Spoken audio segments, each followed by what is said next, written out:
महाराष्ट्र नवनिर्माण सेनेचे अध्यक्ष राज ठाकरे यांना आज टोल आंदोलनासंदर्भात मुंबई पोलिसांनी प्रतिबंधात्मक कारवाई म्हणून ताब्यात घेतलं होतं। मात्र ठाकरे यांची काही वेळानंतर सुटका करण्यात आली। जनतेनं शांतता राखावी असं आवाहन ठाकरे यांनी यावेळी केलं। मुख्यमंत्री पृथ्वीराज चव्हाण यांनी राज ठाकरे यांच्याशी संपर्क साधून टोल प्रश्न सोडवण्यासाठी उद्या चर्चेला बोलावलं असून ही चर्चा उद्या सकाळी होणार आहे। तर मनसेच्या या टोल वसुलीच्या विरोधाच्या आंदोलनावर शिवसेनेनं कठोर टीका केली आहे। आंदोलन केलं। या आंदोलनात मुंबईतल्या वाशी टोल नाक्याकडे निघालेले राज ठाकरे यांचा ताफा पोलिसांनी चेंबूरजवळ अडवला आणि राज ठाकरे, नितीन सरदेसाई आणि बाळा नांदगावकर यांना ताब्यात घेतलं। त्यानंतर राज ठाकरे यांना आरसीएफ पोलीस ठाण्यात स्थानबद्ध करण्यात आलं होतं।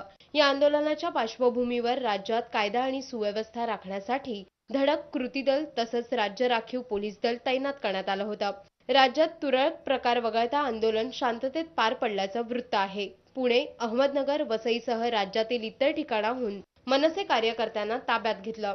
मुंबईतल्या दहिसर टोल नाक्याजवळ आमदार प्रवीण दरेकर यांच्या नेतृत्वाखाली शेकडो मनसे कार्यकर्त्यांनी रास्ता रोको केलं। यावेळी मनसे नेत्या शालिनी ठाकरेही उपस्थित होत्या। मनसे कार्यकर्त्यांनी पश्चिम द्रुतगती महामार्गावर टायरमधली हवा काढून रास्ता रोको केल्यानं इथं वाहतुकीची मोठी कोंडी झाली होती। या आंदोलनाच्या पार्श्वभूमीवर पुणे शहरानजीकचे सर्व टोलनाके तसंच महानगरावर अतिदक्षतेचा इशाराही देण्यात आला होता। पुणे शहरात शहर पोलीस दलाच्या 9000 जवानांसह राज्य राखीव पोलीस दल आणि धडक कृती दलाची प्रत्येकी एक तुकडी तैनात करण्यात आली होती। नागपुरातल्या काटोल रस्त्यावरच्या टोल नाक्यावर तसंच कोल्हापूर इथल्या महामार्गावरील 3ही टोल नाक्यांवर रास्ता रोको आंदोलन करण्यात आलं।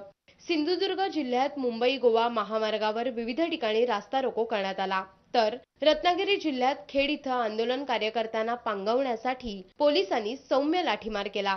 औरंगाबाद इथे पैठण आणि नगर रस्त्यावरच्या दहेगाव इथल्या टोल नाक्यावर आज मनसे कार्यकर्त्यांनी निदर्शनं केली। यावेळी पोलिसांनी 58 पुरुष आणि 11 महिलांना अटक केली।